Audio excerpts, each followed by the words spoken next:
જય દ્વારિકાધીશ। હૃદયને સ્પર્શી જાય એવી વાત। એક ગરીબ માણસ હતો।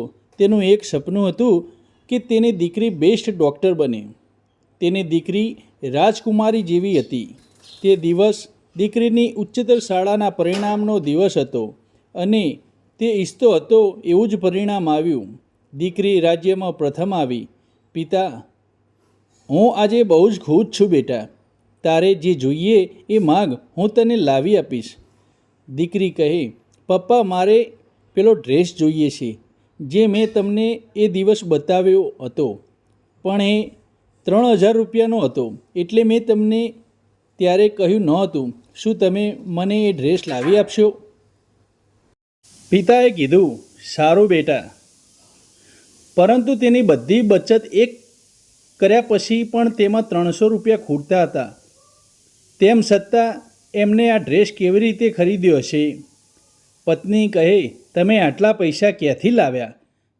પતિ કહે: મારી બચતમાંથી, અને જે ખૂટતા હતા એ મારું લોહી વેચીને લાવ્યો છું। હું મારી દીકરીને નિરાશ કરવા નથી માંગતો। હવે તે દીકરી તેના ડૉક્ટરીના છેલ્લા વર્ષમાં હતી, પરંતુ તેની ફી 90,000 રૂપિયા હતી।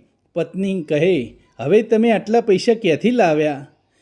તમે કોઈ બેંકમાં ચોરી કરી?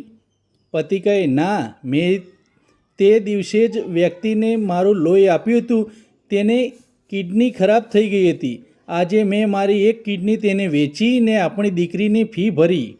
મેં કોઈ બેંકમાં ચોરી નથી કરી, અને કિડનીની વાત તું દીકરીને ના કરતી।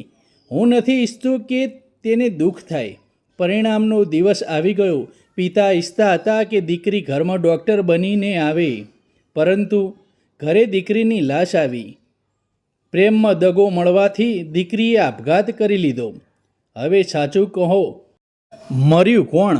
હા, પ્રેમ બધું જ છે, પરંતુ જો તમે ક્યારેય તમારો પ્રેમ ગુમાવી દો તો એક ઊંડો શ્વાસ લો અને તમારા માતા પિતાનું વિચારો, કેમ કે તમને કદાચ બીજો પ્રેમ મળી જશે, પરંતુ તમારા માતા પિતાને ફરી એમનો રાજકુમાર કે રાજકુમારી નહીં મળે।